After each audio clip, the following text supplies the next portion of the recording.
कि जो चल रहा है उसके पाँव में ज़रूर छाला होगा, बिना संघर्ष के चमक नहीं मिलती, जो चल रहा है तिल तिल उसी दिए में उजाला होगा। सुबह लड़ते हैं शाम को वापस मिल जाते। और मेरी एक सोच है, राजस्थानी पहराव, राजस्थानी खाना, राजस्थानी बोलना, तो इसलिए मुझे गर्व नेता बनने पर नहीं है, मुझे गर्व राजस्थानी बनने पर है। आप मोकड़ो स्वागत करूँ, अपना आभार व्यक्त करूँ। 2007 के अंदर गुर्जर आरक्षण आंदोलन की खिरनी के अंदर बहुत बड़ी मीटिंग का आयोजन हुआ था। उसमें कर्नल साहब भी आए, मुखिया गुर्जर भी आए। एक नई पार्टी थी माननीय मीठालाल जी जैन साहब की, भारतीय युवा शक्ति पार्टी करके थी, BYSP। हाँ जी। उस पार्टी के अंदर भी हमने सामाजिक कार्यक्रम किए। गांव में महिला सीट थी, मेरी मिसेज को मैंने चुनाव लड़ाया, तो वो 17 वोटों के आसपास, 117 वोटों से वो चुनाव हार गई। एक किसान का बेटा होने के बावजूद भी मैंने शिक्षा चुनी और शिक्षा के क्षेत्र में मैं जाकर मैंने वहाँ स्कूल डाला।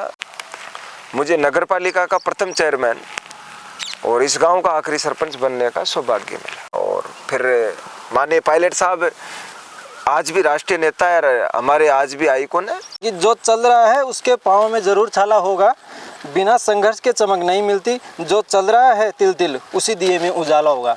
और बिल्कुल ये करके दिखाया है। हमारे साथ जुड़े हैं नगर पालिका चेयरमैन खिरनी से रूप सिंह जी डोई, जो एक मिडिल क्लास फैमिली से बिलोंग करते हैं। और इस शायरी को, ये शायर जो शेर अभी मैंने सुना है, इसको बिल्कुल इन्होंने इस पर खरे उतरे हैं और ये करके दिखाया है। तो सबसे पहले हम सर का स्वागत करते हैं जी। बहुत बहुत स्वागत है आपका। राम राम साहब। तो सर, जो आपके गांव के बारे में, हमारे यहाँ पे रिलेटिव भी है, जो मैंने देखा है बचपन से यहाँ के लोगों से, जिनके जिस तरह की बातें सुनी है, तो सबसे पहले यहाँ के गांव के लोगों में जो एक खास बात है मिठास बोलने की, और एक खास बात जो आसानी की इनमें काबिलियत होती है और बात बोलने की, जो तो क्या ऐसी क्या वजह है इसकी?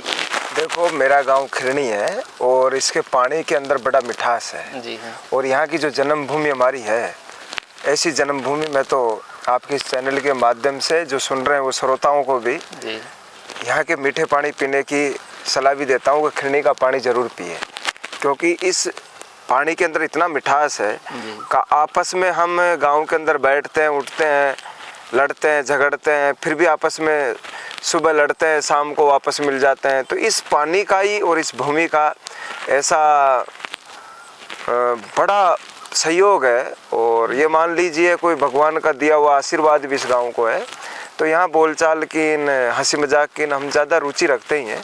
और पुराने हमारे दादा बाबा थे, वो बहुत ही अच्छी तरह से हंसी मजाक भी करते थे। आसपास के इस इलाके के अंदर खिरनी हंसी मजाक में एक नंबर पर आती थी। और आज भी हम हंसी मजाक अच्छी तरह से यहाँ गाँव के लोग आपस में करते हैं। और चुनाव भी लड़े, जब भी हंसी मजाक करके हमारे लोग चुनाव लड़ते हैं आपस में, एक दूसरा सामने चुनाव लड़के चुनाव के बाद में उस चीज़ को भूल जाते हैं, बाद में हंसी मजाक करते हैं और उसकी एक दूसरे की हंसी इतनी जोड़ लेते हैं तो उसको लोग कह कह के हंसाते भी हैं। तो आज भी बड़ा विचार का विषय भी है ये कि यार इस खिरनी के लोग ऐसी हंसी मजाक कर लेते हैं आपस में, एक दूसरे भाई के भाई भी हंसी करते हैं। तो इसलिए ये तो पानी की मिठास है हमारे इस गांव में, ऐसा कुछ नहीं है। तो जैसा कि आपको पता है कि आज हम आपके पास पहुंचे हैं आपकी जीवनी और आपके संघर्ष के बारे में बात करने के लिए, उसके लिए हम यहाँ बैठे हैं। और जो मैं आपके एक खास बात देख रहा हूँ, आधुनिकता के इस दौर में, फैशन के दौर में आजकल के युवा हैं जो अपने जो संस्कृति है, पहनावा है, उसको भूलते जा रहे हैं और आपने इसको बरकरार रखा है फैशन के दौर में। तो इस पर क्या आपने परिवार से किस तरह की जो संस्कृति को बरकरार रखने के लिए किस तरह की आपको जो परिवार की ओर से जो आपको संस्कार मिले हैं? देखो, मेरे परिवार से मुझे जो संस्कार मिले हैं आज उस पर मैं चल रहा हूँ जी। और जो पहराव है हमारा, वो मैं ये सोचता हूँ कि इस उम्र के अंदर, आज 5 नवंबर 1993 में मेरा जन्मदिन है जी। और उसके बाद में जब मैं 30-32 साल का एक नौजवान इस उम्र के अंदर फैशन के दौर में जीन्स विन्स छोड़कर मैं आज इस धोती कुर्ते में हूँ, तो आज से नहीं है, मैं 2013 से धोती और कुर्ता पहन के लोगों के बीच में हूँ। और मेरी एक सोच है, राजस्थानी पहराव, राजस्थानी खाना, राजस्थानी बोलना, तो मुझे इसका बड़ा शौक़ भी है कि यार अपन राजस्थानी है, राजस्थानी पहराव पहरे, राजस्थानी खाना खाए, राजस्थानी कल्चर में अपन रहे हैं। तो ये तो आजकल का नया दौर है। पैंट शर्ट पहनने वाला आदमी नेता थोड़ी बन सकता है। तो धोती कुर्ता पहनने वाला राजस्थानी तो बनेगा ना। तो इसलिए मुझे गर्व नेता बनने पर नहीं है, मुझे गर्व राजस्थानी बनने पर है कि अपन राजस्थान क्या है, राजस्थानी पहराव लोग विदेशों में देशों में देखते भी हैं। और अभी मेरा एक वीडियो वायरल भी हुआ था इसका, धोती कुर्ते का, जो ट्रेंड में भी आया था वो रील्स। तो उसके बाद में धोती कुर्ते का अच्छा, लोग यही कहते हैं कि आप धोती कुर्ता पहने और धोती कुर्ते में अच्छा रहता है। मैंने देखा आपके यहीं जो विद्यालय है उसमें आपने भाषण देते हुए कि आपने मारवाड़ी भाषा को चुना भाषण देने के लिए। अपन जो ढूंढार क्षेत्र से बिलोंग करते हैं और ढूंढाड़ी भाषा यहाँ बोली जाती है और जो वायरल भी है और काफ़ी चर्चा में रहते हैं, जो क्या बोलते हैं उनको, रविंद्र सिंह जी भाटी हैं जिनका नाम, वो भी काफ़ी अच्छी मारवाड़ी बोलते हैं। और आपने भी उस ट्रेंड को फॉलो किया और मैंने सुना है कि जिस तरह से आपकी वीडियो देखे मैंने उसमें बोला आपने अच्छी मारवाड़ी बोल रहे हैं। तो ये आपको किस तरीके से आपने सुना? देखो मारवाड़ी बोलने का ये तो देखो, हम पहले आपने कह दिया ना कि खिरनी के लोग हैं, तो हमारे इस गांव का पानी का फर्क है। ये कोई सी भी भाषा बोल लें तो इसमें कोई बड़ी बात नहीं है। मुझे मारवाड़ी बोलने का, मारवाड़ी खाने का, ये मैंने पहले भी कह दिया, इसका शौक है। मैंने अभी स्कूल के अंदर, विद्यालय के अंदर कार्यक्रम था, उसके अंदर मारवाड़ी भाषण इसलिए दिया कि वो मुझे आज भी आसपास के इलाके के अंदर मैं जहाँ भी जाता हूँ वहाँ लोग मेरे से पहले यही कहते हैं कि आप मारवाड़ी में बोले। तो मैंने उनसे पूछा नमुका मैं कौन सी भाषा में बोलूँ, तो उन्होंने कहा न आप मारवाड़ी भाषा में बोलो। तो मैंने उनका स्वागत किया, नमुका आप मोखड़ो स्वागत करूँ, अपना आभार व्यक्त करूँगा। आप स्कूल, हमारी स्कूल वो बालिका स्कूल थी, तो वो पहले महात्मा गांधी स्कूल हुई, फिर उसके बाद में वो PM श्री योजना से वो जुड़ी थी, प्रधानमंत्री नरेंद्र जी मोदी के माध्यम से। तो उन्होंने कहा आप तो मारवाड़ी ही बोल लो। तो मैंने मारवाड़ी में बोल लिया। मुझको पहले राज था कांग्रेस का राज में, मुझको हॉस्पिटल में दवाई नीर, डॉक्टर नीर, लट्टूर में लाइट नीर। तो बच्चे हंसने लग गए कि आप अच्छी मारवाड़ी बोल। तो मैं प्रैक्टिस कर रहा हूँ कि मैं मारवाड़ी बोले न, तो मारवाड़ी अच्छी समझ में भी आती है लोगों की। और मेरी तो एक सोच है कि गांव के अंदर गांव की भाषा में अगर अपन बात करें तो गांव के लोग उसको अच्छा फीलिंग भी महसूस करते हैं कि यार अपना गांव को छोड़ो और गांव की भाषा बोलन। तो मुझे बड़ा पसंद है इस बात। तो जो गांव की परंपरा है लोगों को हंसाने की और मनोरंजन करने की, उसके लिए आपने मारवाड़ी को चुना इस भाषा? हाँ, मैंने मारवाड़ी इसीलिए चुना है। तो बात करें आपकी जीवनी के बारे में, तो आपका जो बचपन है और शुरुआती शिक्षा को लेकर, दैनिक ज़रूरतों को लेकर आपका बचपन कैसे गुजरा? मैं बचपन से ही मैं बड़ा नटखट था, ये मोहल्ले के लोग आज भी कहते हैं। और शुरू से मेरी रुचि थी कि मैं पढ़ूँ लिखूँ और कुछ बनूँ। और हमारे पापा जी भी एक काश्तकार है, किसान है। और काश्तकारी के बाद में भी मेरी कहीं भी ऐसी रुचि नहीं थी कि अपने इस गांव के अपन किसी दिन मुखिया बने।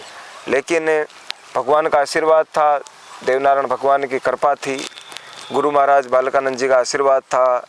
मैंने संतों का बड़ा आदर किया था और हमारे माता पिता ने भी संतों का बड़ा आदर सत्कार किया। और गांव में बड़े पटेल थे, उनका मैं और मेरा परिवार शुरू से आदर करते थे। उन लोगों ने हमें जो मान सम्मान दिया, तो मैं जब पढ़ता था, जब भी मुझे यहाँ के इस गांव के बड़े पटेल लोग मुझे पढ़ने की अच्छी शिक्षा, रहने के लिए अच्छा खिलाना पिलाना, सब उनका अच्छा मुझे देते थे। तो मैं इस गांव का शुरू से, मेरे मोहल्ले का, और ज़्यादातर मैं अपने समाज का भी मैं लाडला बालक था। होने के बावजूद भी मैंने पढ़ाई करी, 10वीं तक मैंने आदर्श विद्या मंदिर के अंदर में पढ़ा। और पढ़ने के बाद में मैंने 11 और 12 सवाई माधोपुर से कॉमर्स से मैंने की। उसके बाद में मैं जयपुर के अंदर बीकॉम की, मैंने बीटेक भी करने के लिए मैंने पहले पॉलिटेक्निक में मेरा एडमिशन लिया, मैंने सिविल से पॉलिटेक्निक की। उसके बावजूद मैंने माननीय कर्नल साहब ने जो आंदोलन चला रखे थे, गुर्जर आंदोलन, उसमें मेरी रुचि थी, तो उसमें मैं जाने आने लग गया। तो जाने आने लगा तो लोगों में इस बात का विषय चर्चा भी होने लगी। हमारे पापा जी को भी कहा कि आपका बच्चा पढ़ता नहीं है और वो ऐसे मीटिंगों में घूमता है, ऐसे जाता है। तो मैं समाज के कार्यक्रमों में जाने लगा। तो उसके बाद में हमारे यहाँ सबसे पहले 2007 के अंदर गुर्जर आरक्षण आंदोलन की खिरनी के अंदर बहुत बड़ी मीटिंग का आयोजन हुआ था। उसमें कर्नल साहब भी आए, मुखिया गुर्जर भी आए, और भी समाज के वरिष्ठ नेता थे। और उससे पहले माननीय साहिर दाभाई जी ने भी यहाँ बड़ी मीटिंग की थी, प्रहलाद जी गुंजल साहब ने भी की थी। तो मैं जब छोटा सा था तो मैं उनके सुनता था, भाषण भी सुनता था, देखता भी था। तो 2007 की जो मीटिंग का आयोजन हमने खिरनी में रखा, तो हम गाड़ी में माइक लगा के आसपास के गांव में घूमे, उनमें प्रचार प्रसार किया, भाई समाज की मीटिंग है, आप ज़्यादा से ज़्यादा पहुँचो। तो रुचि थी हमारे माइक पकड़ कर बोलने की। तो उसके बावजूद जब हमारे यहाँ कार्यक्रम हुआ तो मेरे गाँव के अंदर मन संचालन करने वाला भी आदमी नहीं था जी। तो यहाँ के पंच पटेलों ने उसके लिए भी लोगों से आग्रह किया। तो हमारे यहाँ पास में जिला, अभी नया जिला बनाया गंगापुर सिटी, वहाँ से नरेंद्र जी लेक्चरर थे जी। उनको बुलाया गया। तो डॉक्टर नरेंद्र जी लेक्चरर साहब, गुजर साहब थे, वो हमारे यहाँ मन संचालन के लिए आए। वो मन संचालन कर रहे थे तो कर्नल साहब को स्पीच करवा करूँ के उसके बावजूद मीटिंग का समापन हुआ। 10,000 की गैदरिंग थी उस मीटिंग के अंदर। मैंने गुरुजी का आशीर्वाद लिया नरेंद्र जी का, और मैंने कहा गुरुजी आप जो स्पीच देते हो तो बड़े अच्छे देते हो, और आप मन संचालन करते हो, बुलाने का आदर सत्कार करते हो, अच्छा करते हो, तो हमें कुछ सीखने का अवसर दीजिए, मैं सीखे ताकि हम भी आपको। तो उन्होंने कहा कि इसमें कोई सीखने का इतना इशू नहीं है, आप पढ़ो लिखो भी, और निश्चित रूप से अगर आपकी रुचि है तो 100% आप कामयाब हो। मैं जब से माने डॉक्टर साहब नरेंद्र जी को उस चीज़ का गुरु मानते हुए मैंने ये समझा कि यार अपन पॉलिटिक्स के अंदर अगर कुछ बोलना सीखे तो नरेंद्र जी से सीखे। तो उसके बावजूद मैं काफ़ी कार्यक्रमों में जाने लग गया। जाते जाते हमने 2007 का आंदोलन बड़े पास से देखा था, जिसके बाद में हमारे इस मीटिंग के बाद में हमारे बोली के अंदर आंदोलन हुआ। वो महाराज जी का यज्ञ था, और उसके बावजूद इसी गर्मी का मौसम था, उस आंदोलन को भी हमने बड़े पास से देखा जब हम छोटे छोटे थे। उसके बाद में 2013 तक मैंने पढ़ाई की। पढ़ाई करने के बाद में हम एक नई पार्टी थी माननीय मीठालाल जी जैन साहब की, भारतीय युवा शक्ति पार्टी करके थी, BYSP। हाँ जी हाँ जी। उस पार्टी के अंदर भी हमने सामाजिक कार्यक्रम किए, आसपास के गाँव में जाए आए, और उन्होंने माननीय सांसद साहब ने हमें अच्छी सलाह दी, और सलाह देते हुए पूरे राजस्थान में उन्होंने हमें घूमने का अवसर भी दिया। मैं पार्टी में सक्रिय कार्यकर्ता के रूप में काम करता था, और वो पार्टी एक संगठन के रूप में काम करती थी। अच्छी शिक्षा, अच्छा स्वास्थ्य, किसानों के कर्ज माफ़ी के लिए ऐसे माननीय सांसद साहब मीठालाल जी थे, उन्होंने गांव-गांव यात्राएं निकाली थी और एक जागृति पैदा की थी किसानों के अंदर, वोट देने की उनकी क्षमता बढ़ाई थी।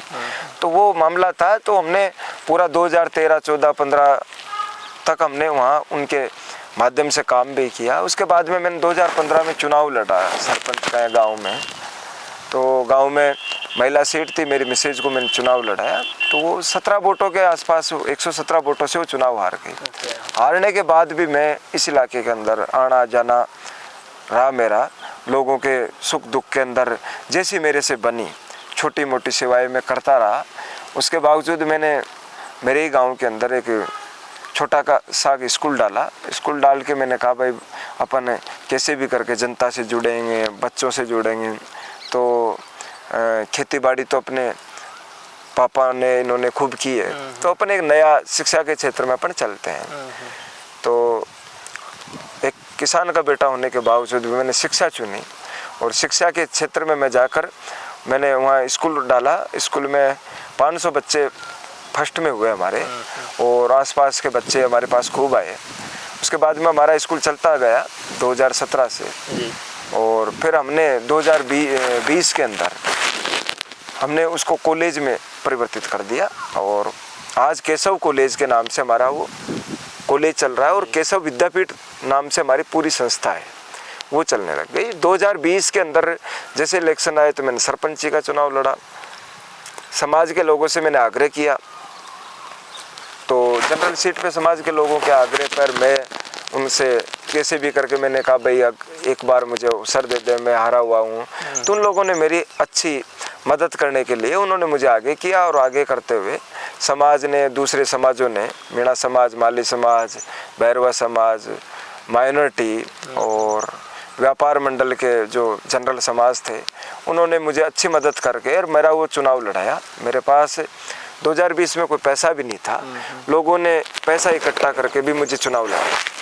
चुनाव लड़ने के बावजूद भी हमारे पापा ने इन्होंने अच्छी मदद भी की। मैं चुनाव लड़ा और 302 वोटों से मैं जीता। जीतने के बाद 2020 के बाद में कोविड आया। कोविड में मैंने अच्छा काम किया। 3 साल मैंने सरपंची की। 3 साल के कार्यकाल में पंचायत में अच्छा विकास किया। लोगों को मैंने संतुष्ट करने की कोशिश की। जितने लोग मेरे से संतुष्ट हैं उनको संतुष्ट किया। अब ये खिरनी नगर पालिका जो भी बनी है, ये पहले ग्राम पंचायत थी तो बड़ी पंचायत थी जिले की, तो इतने लोग संतुष्ट होना बहुत बड़ी बात है। लेकिन मैंने पूरे सुख दुखों में, लोगों के दुख में भी विशेष तौर पे आगे जाता था। और मेरे से किसी का अच्छा नहीं हुआ तो मैंने किसी का बुरा करने की कभी जीवन में नहीं सोची। तो वो लोगों के अंदर खास तौर पे बड़ा विचार बनाकर लोग आज भी चर्चा करते हैं कि यार इसने अच्छा नहीं किया ना, किसी का तो बुरा नहीं किया। और मैंने गरीबों के बीचों में रहकर मैंने गरीब को गणेश मानकर उसकी पूजा की। उसके बावजूद भी भगवान ने मुझे आशीर्वाद दिया। 3 साल बाद में 2023 के अंदर मुझे नगर पालिका का प्रथम चेयरमैन और इस गांव का आखिरी सरपंच बनने का सौभाग्य मिला। और आज मैं प्रथम चेयरमैन के रूप में 1 साल मेरा पूरा हो गया। तो मैं पहले बीच में जानना चाहूँगा नगर पालिका के बारे में कि आपसे पहले भी कई सरपंच आए, उन्होंने कोशिश की या नहीं, मगर आपने जो कोशिश की है इसमें आप ही का संघर्ष रहा या कई और लोगों के साथ? देखिए, कोशिश और संघर्ष की बात आप करते हो, ये मेरे किस्मत में था। और मैं ये मानता हूँ कि कोशिश करने वाले सब लोग, मेरे से पहले वाले सरपंचों ने अच्छा काम किया है, वो मेरे से बेहतरीन किया है, अच्छे लोग थे और जनता उनसे भी अच्छी थी। लेकिन मेरे तकदीर के अंदर, मेरे भाग्य में ये लिखा हुआ था। मैं भगवान को इसका साक्षी मानता हूँ कि भगवान ने मुझे आखिरी सरपंच और प्रथम चेयरमैन बनने का अवसर दिया है। मेरे से पहले के सरपंचों ने, गांव के वरिष्ठ लोगों ने भी, कांग्रेस और भारतीय जनता पार्टी के कार्यकर्ताओं ने भी, जो जैसी सरकार आई उनसे मांग भी की थी, भाई हमारे गांव के अंदर ये बने, ये बने। लेकिन मेरे कार्यकाल के अंदर यहाँ पीएससी से सीएससी बनी और नगर पालिका, पंचायत से नगर पालिका बनी। रोड मेरे करीबन, मेरे हिसाब से पूरे गांव के करीबन सारे रोड पक्के बन गए। और 1000 प्लस आवास दिए मैंने, जिनके मकान नहीं थे लोगों के, उनको आवास दिए। और 13,000 के आसपास मैंने नरेगा के अंदर लोगों को जॉब दिया। मेरी सोच थी कैसे भी करके लोगों का अपन, मेरे मायने से मैंने कहीं कमी नहीं छोड़ी, लेकिन फिर भी कमी रहती है आदमी में। और कोई नाराज भी होता है तो कोई कुछ भी होता है। लेकिन जो ग्राम पंचायत का, जो सरपंच का जो पद होता है, ये ज़्यादातर लोगों को संतुष्ट करने का पद नहीं है। इसमें क्या है, लोग ये सोचते हैं कि इस पद पर रहो आदमी वो सारे काम कर सकता है, तो लोगों की ये भावना है, जबकि पद पर बैठा हुआ आदमी रास्ता लगा सकता है। तो आप नगर पालिका चेयरमैन बने 2023। तो इससे पहले आपको काफ़ी बार पायलट साहब की जो जनसंघर्ष यात्रा थी, कदम से कदम मिलाकर वहाँ उनके साथ चलते दिखे आप, और उनको आप अपना आदर्श भी मानते हैं। तो उसके बावजूद आपने फिर भारतीय जनता पार्टी की ज्वाइन की। ऐसा है, मैंने पार्टी ज्वाइन पहले कोई की नहीं, मैंने पहली बार पार्टी ज्वाइन की है। पार्टियाँ देश के अंदर 2 ही हैं, भारतीय जनता पार्टी और कांग्रेस पार्टी। मैंने इस पार्टी के अंदर इसलिए किया है क्योंकि इसकी विचारधारा देश के प्रति है, समाज के प्रति है, गांव के प्रति है, और देश की सबसे बड़ी पार्टी है। और मैं खुद आध्यात्मिक आदमी हूँ, और आरएसएस से मैंने जो उनका वो लगता है शिविर, उसके अंदर घोष आनक वो बजाने का जो होता है संचलन निकलता है, उसमें मैं शुरू से घोष आनक दोनों चीज़ मैंने बजाई है। और मैं 10वीं तक अगर आदर्श विद्या मंदिर में पढ़ा हूँ, तो निश्चित रूप से मेरी विचारधारा तो भारतीय जनता पार्टी की होगी। तो इसलिए हो सकता है मेरा मानस इसलिए बना हो। और फिर माननीय पायलट साहब आज भी राष्ट्रीय नेता है, हमारे आज भी आइकॉन है और समाज के बड़े नेता भी हैं। तो पायलट साहब के साथ आज भी हम, जहाँ बात आएगी तो वहाँ है। लेकिन पायलट साहब को भी कांग्रेस पार्टी इतना तवज्जो नहीं दे रही जितना मिलना चाहिए। आज भी अशोक गहलोत कुर्सी नहीं छोड़ रहा, भले से कुछ भी नहीं है। पूर्व लग गया मुख्यमंत्री, पूर्व मुख्यमंत्री अपने बेटे को बनाने के लिए जालोर चुनाव लड़ा सकता है। पायलट साहब कभी उसके परिवार को कहीं चुनाव नहीं लड़ाया, इसलिए आज भी हम मानते हैं पायलट साहब बहुत बड़े नेता है, राष्ट्रीय नेता है, हमारे सब